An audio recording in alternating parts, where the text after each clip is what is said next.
सास का मायका प्रेम। रिद्धि की सास को हर वक्त अपने मायके का गाना गाने की आदत थी। अरे बस करना माँ, मामा का ये किस्सा तो 50 बार पहले भी सुना चुकी है। अरे हाँ, तो क्यों ना बताऊं। तेरे चाचा तो उस वक्त हाथ झाड़ कर खड़े हो गए थे। तब मामा ही था तेरा जो आगे आया और मदद की। देखो अब ठीक है ना, जो हो गया सो हो गया। क्यों एक बात को हमेशा गाती रहती हो। अब तो बहू घर आ गई है, उसे तो सबको मान कर चलना है ना, कि सिर्फ सास का मायका ही समझेगी वो। तभी वहाँ रिद्धि आ जाती है। माँ, आज मैं घर जा सकती हूँ? माँ को मेरी बहुत याद आ रही है। शादी के बाद एक बार भी नहीं गई। हाँ तो कौन जाता है। अरे मेरी शादी के बाद जब मैं विदाई होकर आई, इतना बड़ा ससुराल मेरा, खाने वाले 10 लोग और बनाने वाली मैं सिर्फ एक। ऐसा लग रहा था जैसे सिर्फ खाना बनाने के लिए ही ब्याह किया है। वो तो मेरा भाई था, गांव से एक काम करने वाली चाची को भेज दिया जो मेरा हाथ पटाती थी, और उसको पैसा, खाना, कपड़ा, रहने के लिए कमरा, वो सब किसने दिया था? तुम्हारे भाई ने। ये मामला रोज का था। ससुर भी जब गुस्सा होते तो वो सारी बात कह देते जो उनके मन में इतने समय से चल रही थी। मेरा भाई, भाभी, भतीजा, भतीजी सब छुड़वा दिया। मैंने जीवन भर सिर्फ तुम्हारे परिवार वालों से निभाया, लेकिन अब भी चैन नहीं है तुमको। बहू के सामने सास को लगा कि उसकी बेइज्जती हो रही है। अब सुन बहू, अपने कमरे में जा, कहीं नहीं जाना मायके वायके। घर का काम कौन करेगा? पड़ोसन। बहू समझ जाती है मामला गर्म चल रहा है। कमरे में जाने में ही भलाई है। कमरे में क्या है? तुम्हारी माँ हर वक्त चिक चिक चिक चिक करती रहती है। कल ताई मिली थी तुम्हारी मुझे, लेकिन मजाल है सासू माँ की उन्होंने एक बुराई की हो, लेकिन सासू माँ हाँ, जब देखो तब ससुराल के लोगों की बुराई करती रहती है। बेचारे पापा जी कितना मिस करते हैं अपने घर वालों को।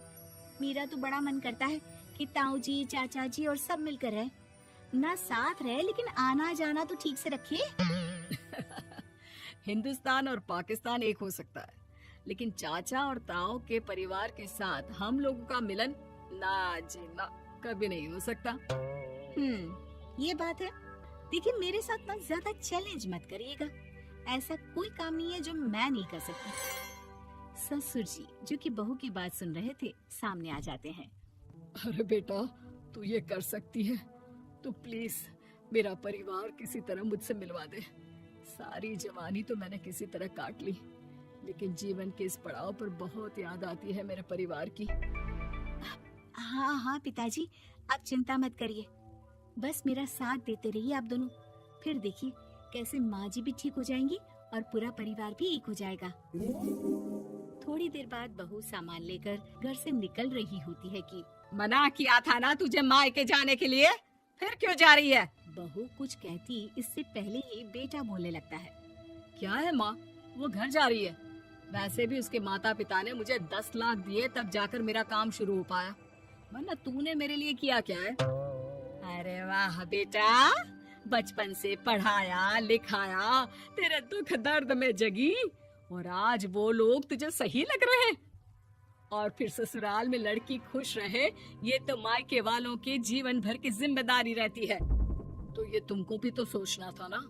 ताऊ जी ने पापा को पढ़ाया लिखाया, जब तुम नहीं आई थी तो पापा के लिए ताई जी ने पापा की माँ की तरह देखभाल की। अब बोलिए। अरे तू कुछ नहीं जानता बेटा, तेरे पापा को सब पता है, तभी वो उन लोगों से वास्ता नहीं रखते। मैं उन लोगों को जानता हूँ, लेकिन मैं तुम्हें नहीं जानता कि तुम्हारे मन के लायक काम नहीं हुआ तो तुम घर की शांति बर्बाद कर दोगी।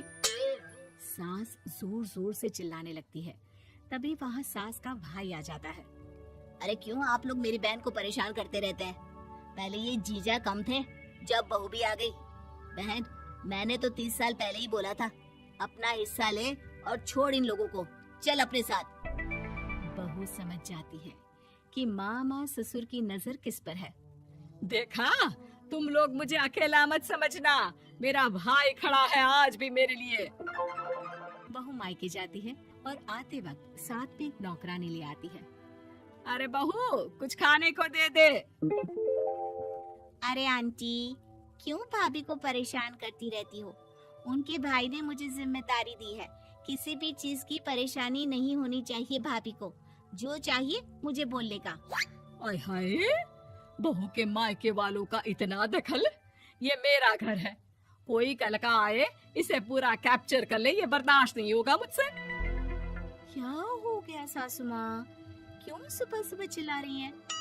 चमेली, ओ चमेली, क्या कहा था मेरे भाई ने तुझे?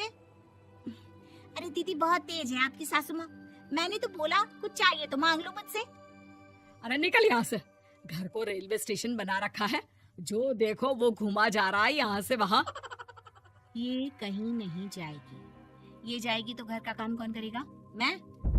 हाँ, और क्या करती है बहुएं? घर का काम ही तो करती है, इसमें नया क्या है? तभी वहाँ ससुर जी आ जाते हैं। हाँ, तो यही बात तो तुम्हें भी समझनी चाहिए थी ना। आज बहू के मायके से नौकर आ गया तो तुम्हें बुरा लग रहा है? अरे तो उस वक्त गर्मा गर्म खाना तो सबने खाया ना। ऐसा तो नहीं है कि मेरे मायके का नौकर था तो सिर्फ मेरे लिए बनाता था। अरे निकालो इसे, फिलहाल बाद में बात करती हूँ। सास का गुस्सा जोर से नौकरानी पर फूटता है। तभी वहाँ बेटा सामान के साथ आकर खड़ा हो जाता है। चलो रिद्धि, तुम ठीक बोलती हो। मेरी माँ को तो हम लोगों की कोई फिक्र है ही नहीं, ये तो सारा दिन सिर्फ अपने बारे में सोचती है। और देखिए, मैं अब से कह रही हूँ कि अब से इस घर की तरफ आपको देखना भी नहीं है।